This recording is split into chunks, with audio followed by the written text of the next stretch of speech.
right, welcome everybody, and thank you for tuning in today. You're listening to WRUULP Savannah, Georgia, 107.5 FM, WRUU.org. We are Savannah Soundings Community Radio with Global Soul. This is the Adam Messer Show, and I'm your host, Adam Messer.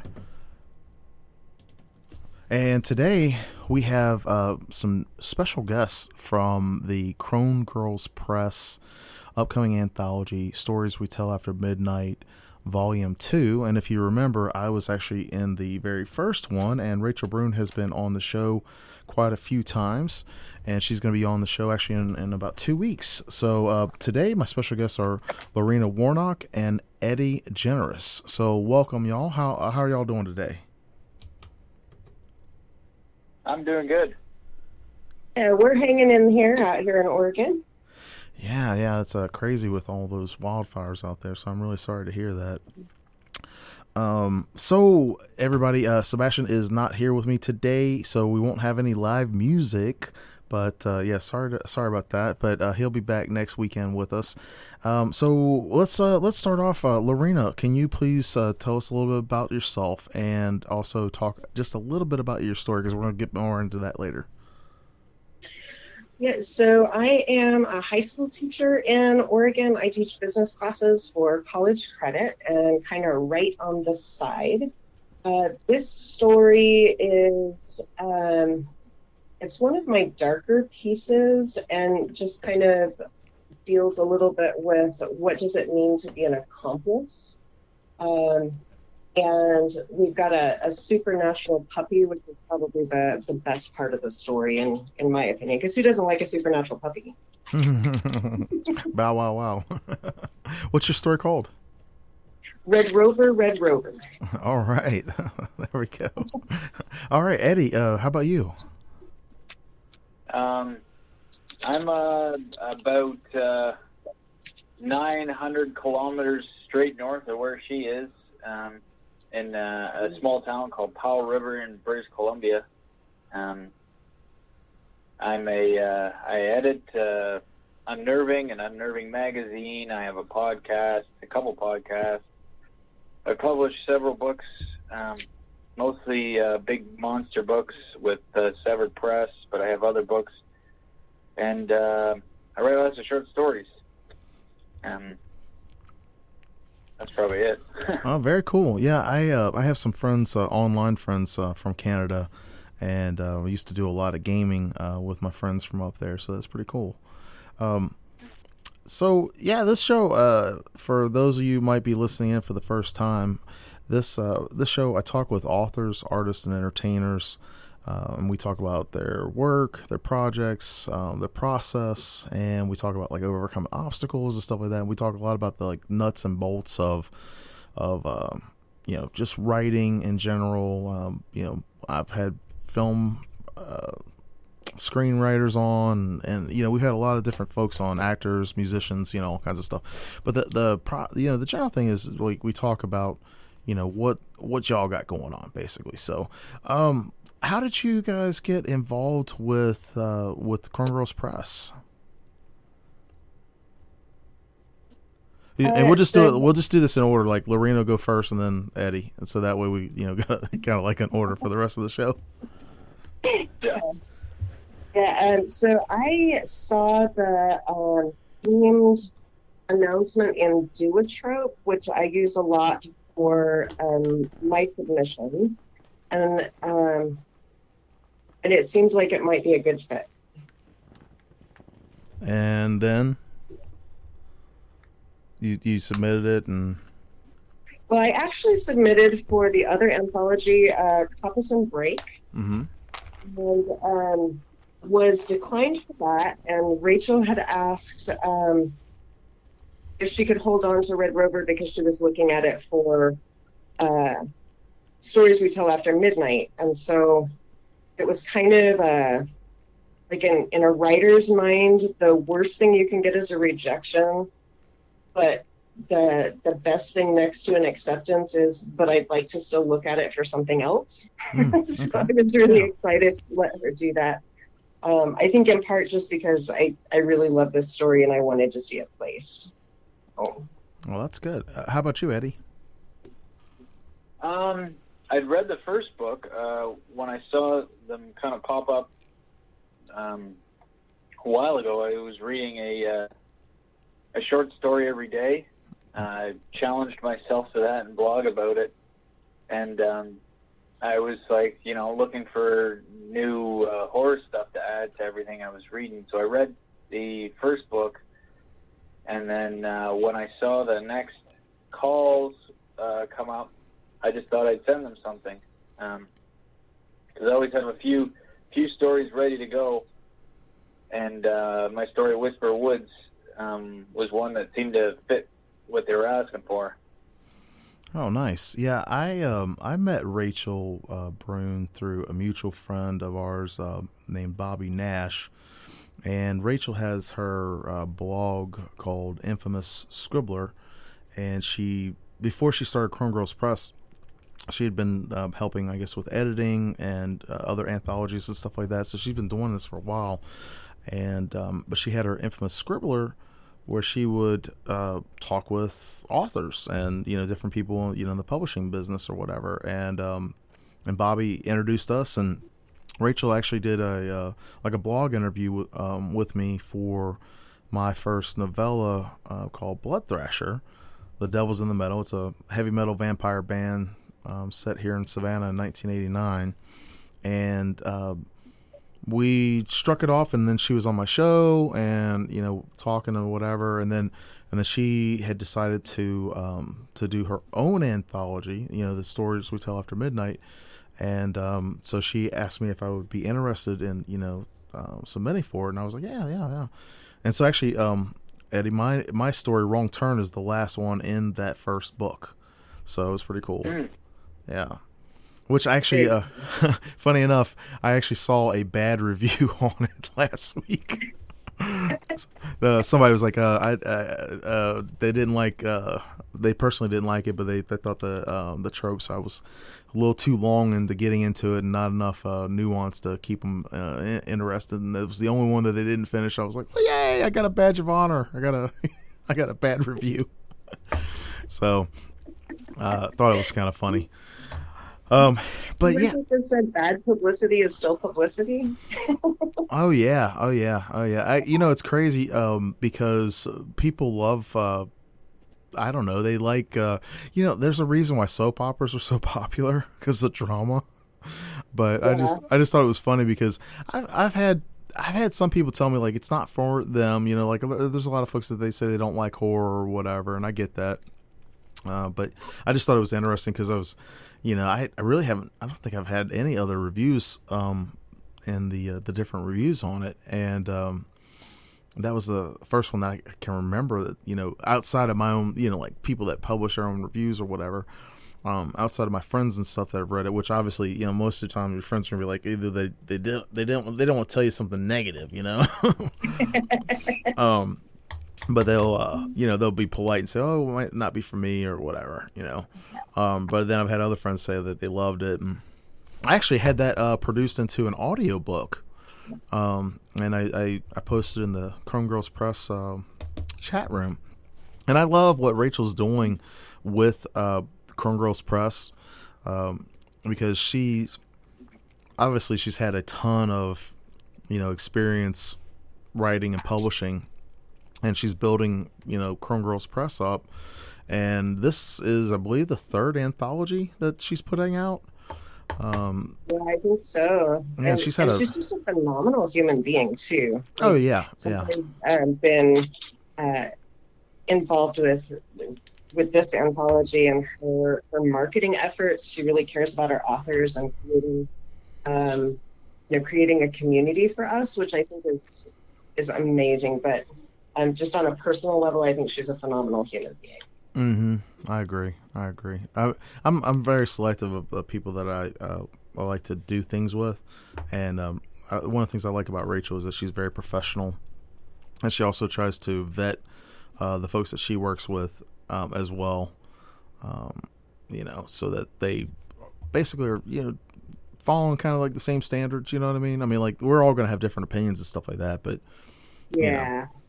Not some crazy wild, way out there kind of person. But that might even be good too. Like this person's like crazy wild, and then people start picking up the books and like, oh wow. And So for what it's worth, Adam, I liked your story in well, the thank you, first thank one. you. I wasn't trying to solicit, kind words. I was just saying it was neat for me because I was like, I've never had a bad review. I've had kind of like, it wasn't for me type reviews, but I've never had anybody, that went into detail of why they didn't like it. So it's kind of neat. So we've got a few minutes here before the first announcement. What, Larina? We'll start with you. What got you into writing and then also writing horror? Yes, I've been thinking about that a lot lately because up until this particular publication, I never really considered myself a horror writer. I write speculative fiction and occasionally some literary fiction, and I have since I was my first story I read in third grade about a bunny named Easter. So I've been writing for a really long time and never really considered myself a horror writer. But when I go kind of back to the things that I've worked, my first major publication was in Space and Time magazine, and Which magazine was that? that I'm sorry, story, I didn't hear you. Which magazine was that? Space and Time magazine. Oh, okay. Yeah, and when I went back and I looked at that story, it actually was like science fiction horror. And I go back through a lot of my other stories and I see that definitely there is a lot of horror in there. And I've been more intentional about that.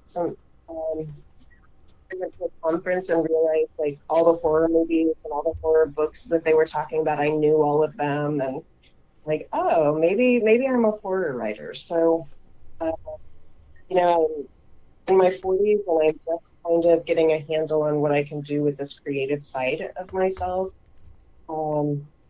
So I think horror gives us a way to explore some subjects that are maybe too hard or too emotional to explore in a more realistic way. It's easier to separate ourselves and deal with things if we know there's no possible way that this exact thing could ever happen. And recently, a friend of mine and I were talking about this, and she said that she had been reading about how some communities use horror to process trauma.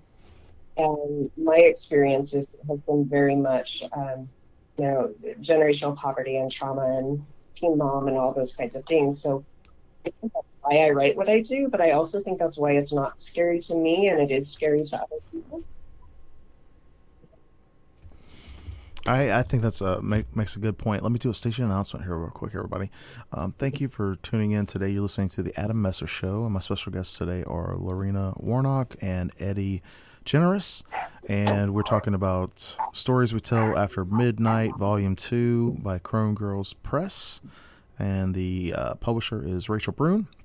You're listening to us here on WRUU-LP Savannah, Georgia, 107.5 FM, WRUU.org. We are Savannah Soundings Community Radio with Global Soul.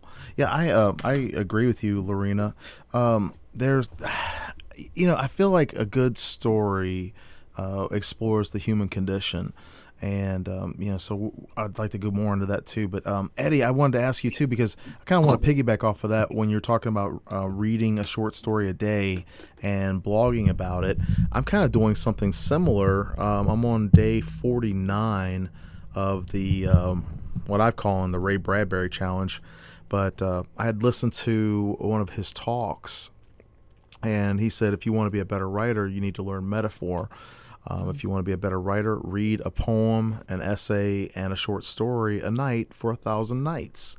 And before I started the challenge, the only thing I'd ever read of Ray Bradbury's was the Fahrenheit 451 in ninth grade English class, compulsory reading. I didn't realize how wonderful an author he was, and I've been reading primarily short stories of his. I just finished the Zen and the Art of Writing audiobook, and I'm starting. Actually, I just finished it last night, and I'm starting it over again today because I want to listen to it again. But I thought it was interesting when you said that you read a short story a day and blog about it. So can you tell us about more about that, and also about how you got into writing, and then also writing horror? Well, the short story a day thing I did for a year. I stopped because I was starting to I put too much weight on it, so I wasn't enjoying the stories as much. It became like a chore. Yeah. By the end. So I stopped doing that, but I still do read. I read every day because I find that's absolutely like, if you're going to write, you have to read. But as far as how I got into writing, I was between jobs, and then one day I was just on a long drive to visit a friend, and I got this idea for a story. I didn't realize that people needed skill sets and things like that to write, so I just did it instead of, knowing that maybe I shouldn't.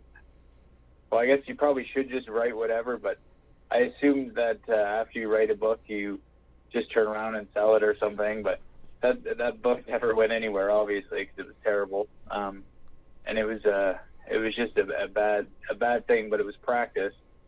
So I guess getting into horror, I'd read lots of books, and as growing up, I was always into horror, but I hadn't read any horror books until probably 2012, other than Goosebumps. I read Goosebumps when I was a kid, but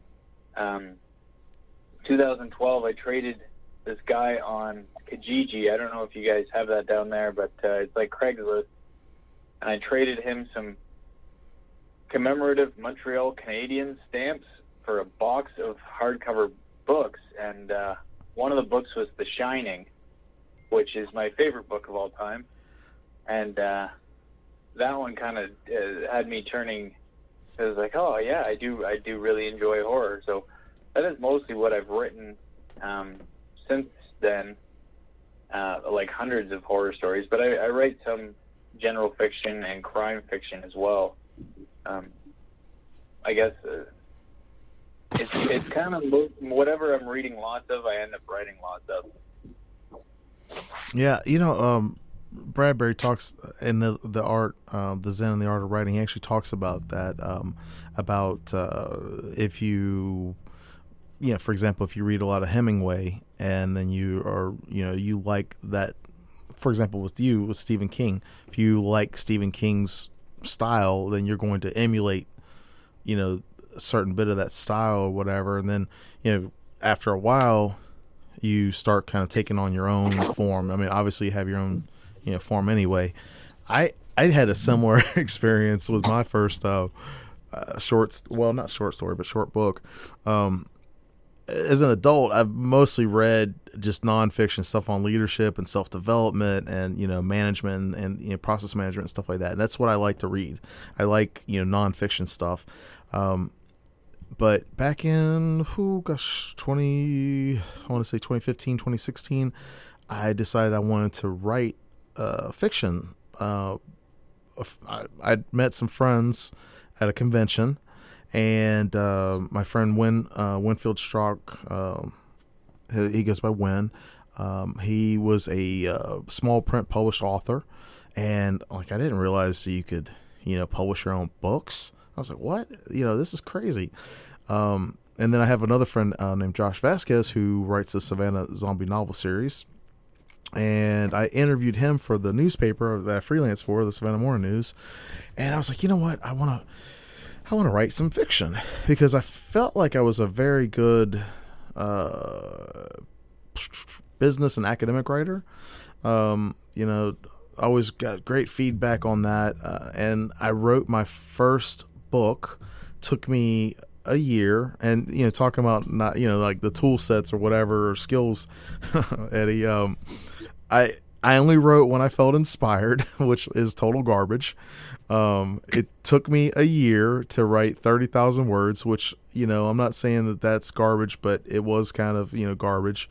And then I didn't really edit it. I didn't go back and edit it. And I sent it to my friend, and I asked him if he'd read it and let me know. And, like 2 months go by and nothing, and then one day I was like, hey man, have you had a chance to read it? And he said, he's like, yeah, he was kind of hemming and hawing around. And I was like, man, you're not going to hurt my feelings. Just tell me, he's like, it was just not any good. He's like, it's got a lot of plot holes and, disjointed story arc. And, here I was with the illusion of, being a good writer. I was getting paid to write for the paper and, academic writing for, my undergrad and my master's. And I like to write, a lot. And it just shattered that illusion for me.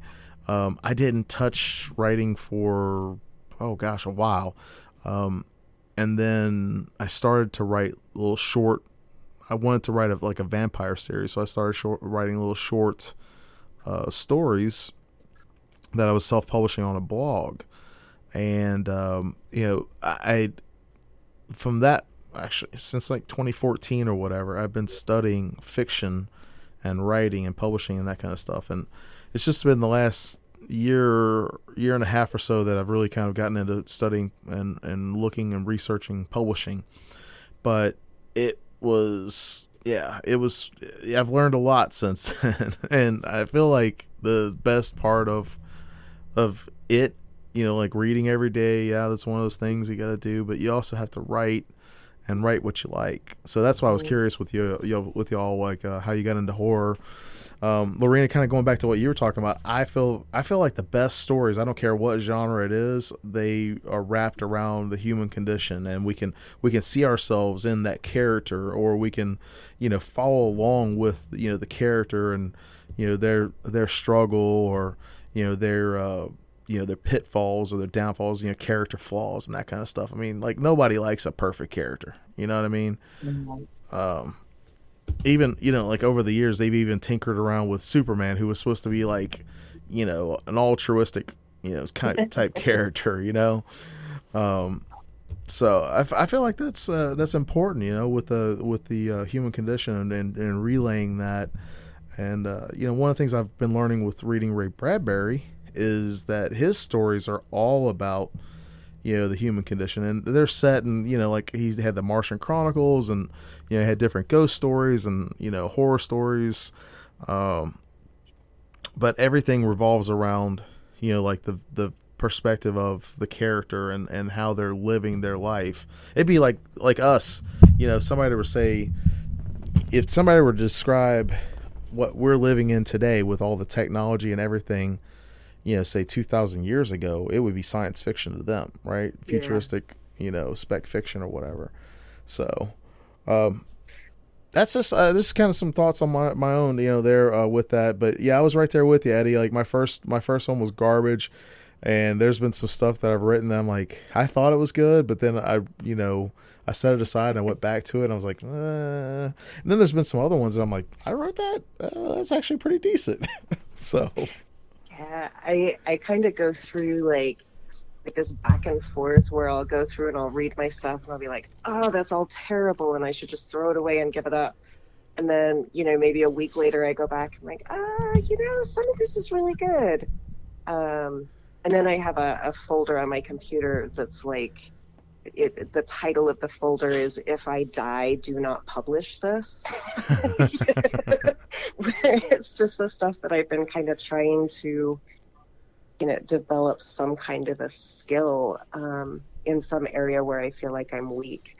But I have a critique group that I participate with, actually 2 of them, and one of the critique groups that I'm in, Wordos, another one of the authors in Stories We Tell After Midnight is also a Wordo, and Eliza Master. And we, the whole purpose of that is to tell us what's really bad about the story so that we can make it better. Mm-hmm. Now, I have a feeling about that too. I'm gonna share that with you. I feel like it's good to have constructive criticism from other peers, but I also feel like it's really good to have constructive criticism or feedback from readers who are not writers. that Hmm. they like to read, because what I found too is sometimes writers can be a little finicky, and yeah, and I don't know. I would much rather get feedback from a reader who's an avid reader than a writer who tinkers around with writing. Um, I don't know. I've been in a lot of different groups too, and I've kind of just decided that, like, it's good to get feedback and all, but I really, if it's going to be another writer, I have to really trust them and know that they're going to, try to look at it from a reader Hmm. perspective and not try to nitpick me on, well, I'll give you an example. I feel like, I don't know how to say this, but I feel like content editing, and there are a lot of content editors out there who help writers with their stories, which is cool. But I don't like when someone tries to alter the Right. story. Yeah. Try to make it their vision instead of seeing my vision.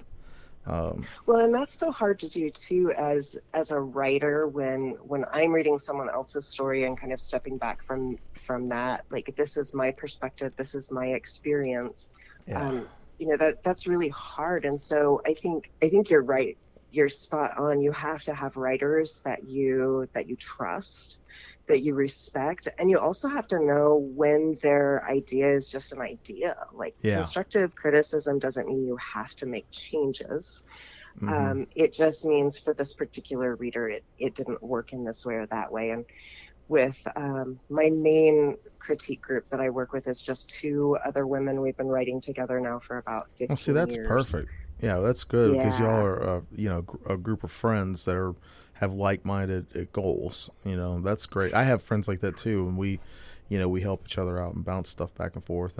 And I like stuff that's like, hey, I like this, or maybe I didn't like this, but have you thought about this vantage point, or have you thought about maybe whatever. And I feel like that's a good thing, because if it's something that's like, hey, here's a steak, however you like it, and but it would be, if you just want the steak by itself, that's fine. But if you want a baked potato, you could have a plain baked potato, or you can have a baked potato with all the fixings, Right.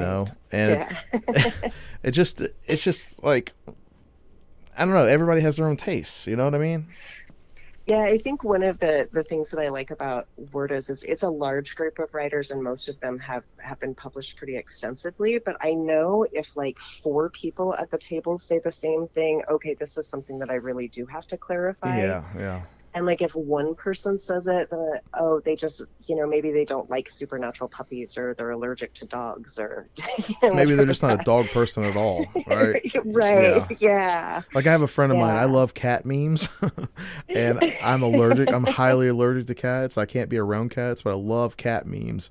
And I have a friend of mine that's like, they hate cats, and I'm like, how can you hate cats? I mean, like, like, they have the funniest memes to me, but they just don't like cats, and they're like, you know, Yeah. I'm, Yeah, did you know though that cats are they carry about 20% of them carry a parasite that now has been studied that can manipulate human behavior. Yeah, I saw that So, too, and I was like, but it also kind of reminds me of, like, dogs have been bred to be cute when they're puppies. You know what I mean? right, So it's the same yeah. kind of thing. How about you, Eddie? What do you think? Do you participate in any critique groups? Right? And please, y'all, feel free to, like, chime in. We don't have to do turnstile conversation the whole time. We could just bounce back and forth and all. And Well, I'm Canadian, so I probably won't interrupt. well, please do, please interject. I don't participate in any groups. It's been tough because I have gotten feedback from people, but as I run a magazine and pay people for fiction, quite often people want to do me favors in exchange for that kind of favor. So I just avoid it. Yeah. Mostly, I usually, if I trust an editor, I take their feedback, especially if I know it's somewhere where I'm getting paid good amount of money. Then it's their book. Yeah. If I want to change my thing back around to the way I had it, I can do that if I ever put together a collection. Like, as far as I can tell, though, like with an experienced editor, it's pretty much always smart to take their advice most of the time, because in the end, you're trying to get the biggest readership and impress the most people you can with whatever you're doing, and eventually you write enough words that cutting some of them out or changing some of them, it's not that big of a deal.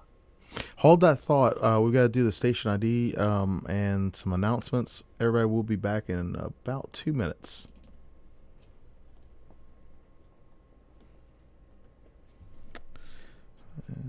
Let's see. I'm not sure why that's not showing.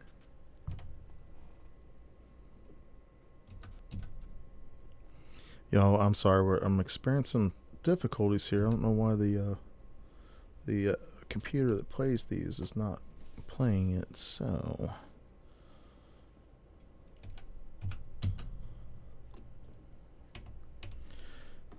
all right, I'm not really sure why it's not playing, y'all, so I apologize, but normally we would have little station IDs and all that stuff. So I'm just going to take the 2 minutes and talk about WRUU, so that anybody listening in, you can listen and hear what we do. We're an all community radio station here. Everybody here is a volunteer, and we don't get large grants from government or businesses or anything like that. We do have like an underwriting program, and the difference between underwriting and advertising is with underwriting, you talk about your business or your product or service in an informative way for our listeners, and we hope that they patronize you because you're patronizing us, but it's without the call to sale and saying, hey, come buy our stuff. So that's really the main difference with underwriting, but it is a great way to get your information out there in front of our audience. We were voted the best local radio station in 2019 for the readers of Connect Savannah, as well as the best talk radio station. So we know that people are, tuning in and listening, and we are connecting with our community because, as you know, Connect Savannah is one of the local magazines that they are an arts and entertainment magazine. So the readers voted for us out of all the different stations around here. It's pretty cool. If you're an individual and you don't have a business or a service that you'd like to talk about or whatever, you can also support us as a listener. We love our listeners, and you can do that by going to wruu.org and click on the donate button. Even $1 helps out a lot, because as a community radio station, we're not really making money here. The funds that we raise go right back into the costs of operating the station. So I would ask you to consider a donation if you enjoy the programs like this and other programs that we have. And I really appreciate all the supporters that we have. I love all my listeners, and I love everybody out there that tunes in and checks out not only the radio show but also the podcast later on. But I love being part of the WRUU family.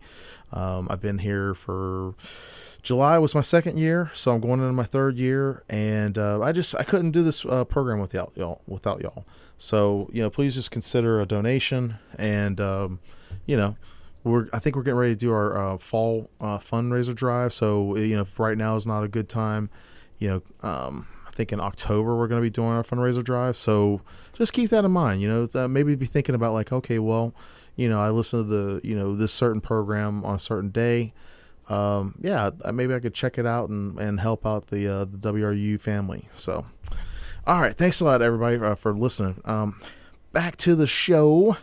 I'm not really sure what's going on with that connection there, but usually we have these IDs and the same kind of thing, talking about announcements and stuff like that. So I appreciate y'all being patient with me while we're trying to deal with that. But so Eddie, you were talking about you have your own magazine and you work with different editors and publishers, stuff like that. Excuse me.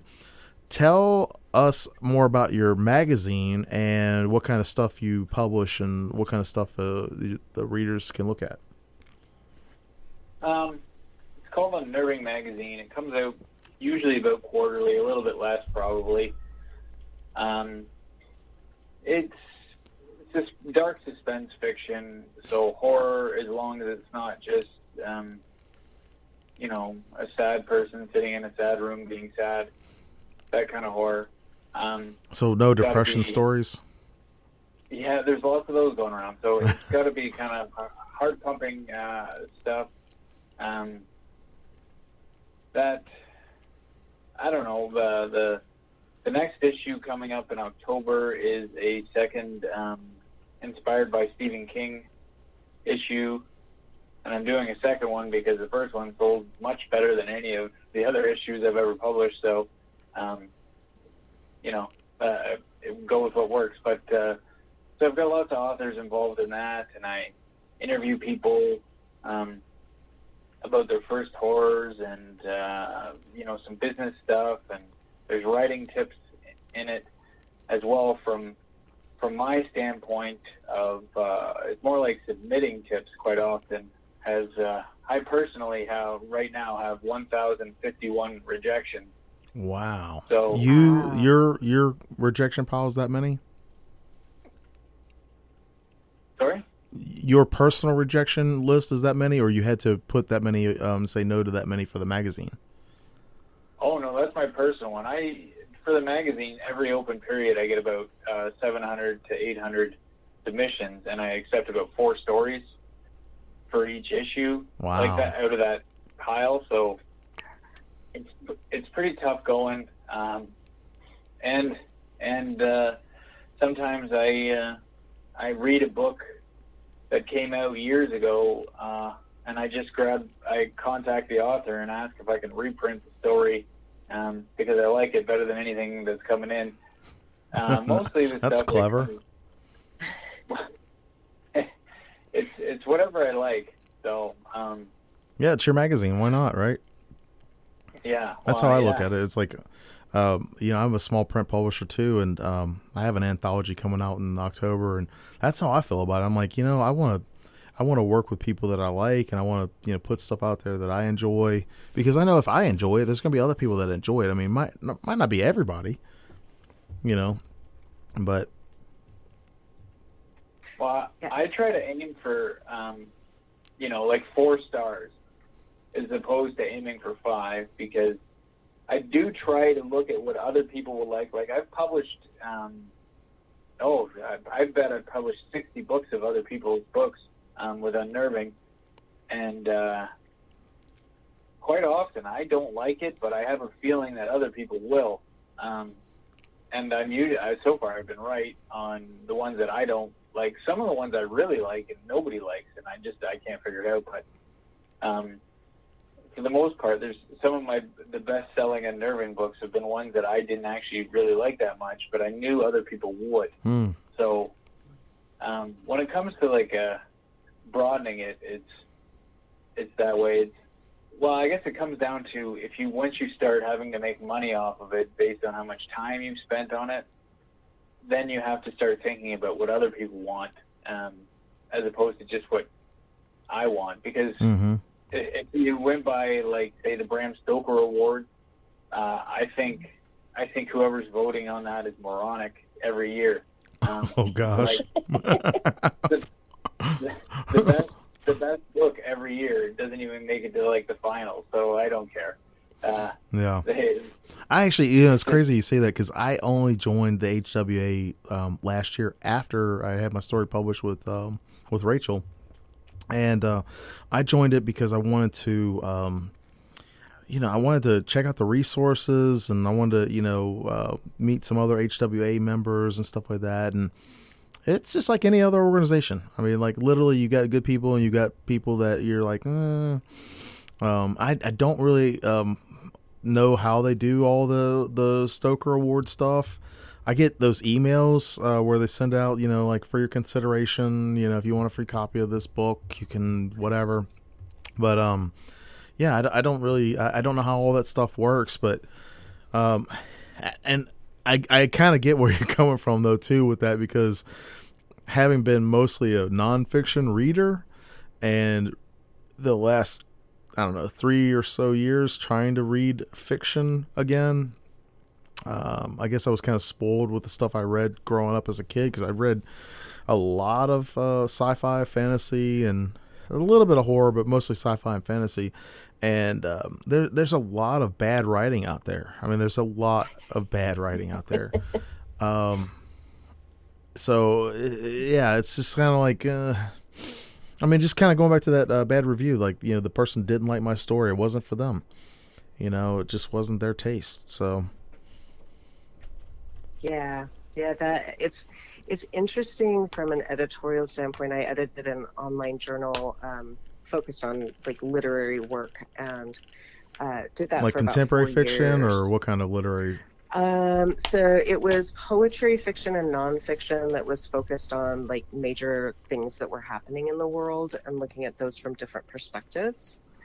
And the things that would come in, like Eddie was saying, like some of those things I would read and I would go, this really is not for me, and I don't even necessarily understand where this writer is coming from, but I think there's this audience for this Mm-hmm. out here. And one of the things that frustrates me in the writing world sometimes is hearing writers say, like, you have to do it this way, and it has to be really thick description, or it has to be really, you have to include a lot of metaphor, or genre fiction is lesser than literary, or vice versa. All those things, it's just our tastes. Mm-hmm. Ultimately, does this book speak to my experience? And if it doesn't, then it doesn't. Yeah, Eddie, going back to like what you're saying, I completely agree with you, Larina. And going and kind of piggybacking off of that, and going back to with what you're saying, Eddie. So, what do you see like when you're looking at that? Like Larina was just talking about, taste with, contemporary fiction and stuff like that. What do you see, with your magazine and stuff like that, that kind of calls you to, well, what do they call that? Writing to market or whatever. Because basically, if you're picking something that other people want to see, it's, you're looking at the market. The object is to sell, more magazines or whatever. And how do you kind of filter that and say, well, maybe it's not for me, but it might be like I don't know, like there's different hot genres that happen. I mean, kind of like when the zombie phase was going on. It's like everybody and their brother was publishing zombie stuff. How do you kind of filter that and pick it out? Usually it's, it comes down to the human condition, as you were talking about. I look at what the normal people do, mm-hmm. and then I look at, what, I'll give you an example. I have this series going on of novellas coming out by different authors called Rewind or Die. And it's this idea I had to get more people writing fun horror. So I let women pitch me ideas, just women, pitch me ideas for novellas that would remind them of going to the video store to rent movies. So like slashers and stuff like that. And quite often the stories that came in from that, it was like, I don't know, it's okay, I guess, but I knew, especially the one thing that I knew I could always publish and have lots of readers was stories about teenage girls or young women feeling like they didn't fit in. And I can't really relate to that, but I know there's a huge population that does relate to that, and mm-hmm. they love that story. So there's at least 2 books in the series that I can think of already, and I think it's only at number 15 now of books published, but it's kind of like that's one that's fairly easy, is where it's like they don't feel like they fit in, and so long as the writing's good enough, and the storyline doesn't have any holes in it, you can always just have some of these easy go-tos that people like. It's like when you have like a cup of hot chocolate or whatever. It may not be the best hot chocolate you've ever had, but you're still going to enjoy it. Mm-hmm. It's what you expected. It's what you wanted. So that's the kind of thing that I can kind of predict a little bit. And there's other stuff too, but that's one. But I it like always- that hot it's chocolate always- analogy. Hold that thought for a second. I got to do a station ID real quick. I'm sorry.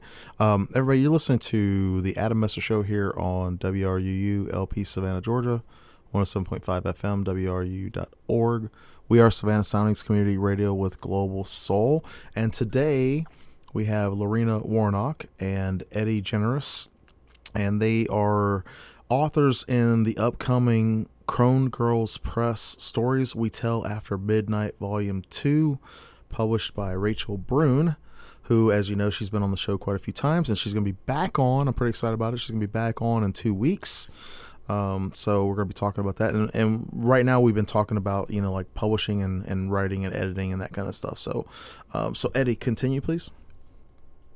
I was just talking about the hot chocolate and... Yes. So it comes down to, first, it has to be well written. There's not much you can do when it's crap. Although you can shine up some pretty rough stuff with a few rounds of edits, but it just takes more time and effort, and it's best to just avoid that. So as long as the writing's good enough and the story's all right, you can kind of pick these things that will have a thread amongst the general population, especially with readership, because when it comes to indie press, I would say, most of the readership is women when it comes to horror. So that catering to their taste over my own taste or my own experience that I can really relate to just makes sense. I can agree with you there, because I have a smaller audience because I publish myself too. And but like 60% of my audience, and sometimes higher than that, on like social media are women and females. Larina, going back to like what you're saying, how does that play into a factor with you when you're looking, you're doing the editing and you're looking for those contemporary pieces or the modern literature type pieces? Yeah, I haven't been editing the Externalist for a while now, but when I was doing that, marketing is important, especially in the literary market where you can't pay an author necessarily. So one of the benefits of being a genre writer is that you get paid a lot more, and in literary, really it's about exposure. So you have to sometimes look at things like does this person already have an audience? And there are people who really get upset about that, because definitely it should be about the quality of writing, but the reality is you're trying to do something for your authors too. And if you can be placed in a magazine with a name that already has an audience, that improves your audience too. Right. So trying to help authors kind of see that. And then the other part of it for me was always just, if the writing is good and the story is solid, like Eddie said, as long as the theme is something that people are going to be thinking about and talking about, it's almost like that share button on Facebook. You really want people talking about it, and that's how it's going to get out there. So, but sometimes it's hard, and it's hard when people submit stuff and it's not very good, and you have to turn it down, or it's just not a right fit. One of my favorite contributors to our magazine, she's just a phenomenal writer, Kathy Giorgio. And she submitted at one point, and the story was just incredible and just not quite right. And so sometimes you have to have those conversations. And what I would always do at that point is say, hey, I think maybe this other journal would be a really good place for this. But I'm interested in what you guys said about most of the horror market being women. I don't think I've ever heard that before. I have seen the firsthand with the HWA market, and then also with my own publishing, and then the different reviews. Like I noticed different reviews that, and most, but be honest with you, most of the indie authors, maybe it's just the circle that I run in, but most of the indie authors that I know are women. So I don't know. I know a lot of guys that write science fiction, but I know more women that write horror. If that makes sense. So That's really interesting. I would say, from what I get as submissions, there are more men who actually write the horror. There's just not that many. They don't all read it like the women do. The women blog. They have blogs more often. They support each other. They prop each other up. And it is a current time, like the way you could have a women horror writers anthology or 10 of them in a row. You certainly wouldn't do a man-only anthology call right now, because it's like they've already done that for, they did that all through the 70s and 80s by accident. Well, not really by accident, but you know what I mean. Yeah. They just didn't include women. So right now is a time where women are supporting each other, and so their sales are up and their readership's up. So maybe in 5 years it'll even out or something like that. I think with horror, there was a big difference between the sexes just even like 10 years ago. And on the surface, it does look like there's way more dudes all over the place, because Stephen King's still around. He does 1 to 2 books a year, and then Dean Koontz does horror sometimes. And it's like you have all these huge names that are still around, and even it trickles down to like Brian Keene and Joe Lansdale and people like that are still doing horror every once in a while or whatever, and they're still around. So it seems like there's all these guys, but it's just because they're still there. As far as the readership, though, is like still women, because they do all the extra stuff that men don't. I find more men, when you talk to them, they'll talk about themselves, whereas women will talk about the community they belong to and their friends, and try to prop each other up. And it definitely helps them in that sense, because if you have 10 people talking about each other, and you get 10 more people versus one person who talks about themselves all the time. So I really think there's a sense of community with women in horror that doesn't exist with men in horror, and that's where the difference really starts from. I agree with you, because the like the fight or flight mode, for men it's fight or flight, and for women it's more tend and defend. I learned that when I was basically in college. We were talking about that, and women, they have more of a sense of community. It's a lot of different things, but I agree with you. I see that as well. And the women writers that I know are actually more supportive of me and what I'm trying to do than my guy friends are. And it's, I don't take it personally from my guy friends, but I think you hit it on the head there. Most of the time, the guys are just talking about themselves and what they're doing, whereas the females are talking about like what group projects they're doing, the different friends that they have and that kind of thing. So I think that's a pretty neat little local type example there that you gave. That's pretty interesting there, Eddie. I'd like to. It would be kind of neat to see if there was like a some kind of study on it, just to see like what the rising change, like when you're talking about the face of the publishing industry. I picked up a paperback copy of Isaac's Universe, and it was Isaac Asimov, and I think it came out like 90 or 91. It was right before he passed away. But in his foreword, he talked about how he had quit writing science fiction for like a long time, like I think like 15 or 20 years or whatever, but his books had stayed at the top of the market, and he always had some kind of guilt associated with overshadowing different new authors. And so one of the points that he made with the Isaac's Universe was to use his clout to be able to introduce new sci-fi authors, and I think that one had Paul Anderson in it. Was one of the names I remember in there. But I just thought that was interesting because the publishing industry, they've been suffering, and things have changed or whatever. But at the same time, there's been more books now than ever in the whole history of the planet, and publishing and writing, and so it's a great time to be alive. But it's also like probably the hardest time to get noticed.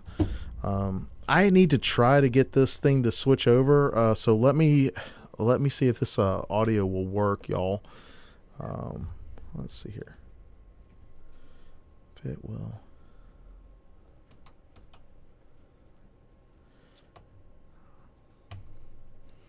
And I am not sure why it's not doing it, but everybody, you are tuning in today to WRUULP Savannah, Georgia, 107.5 FM.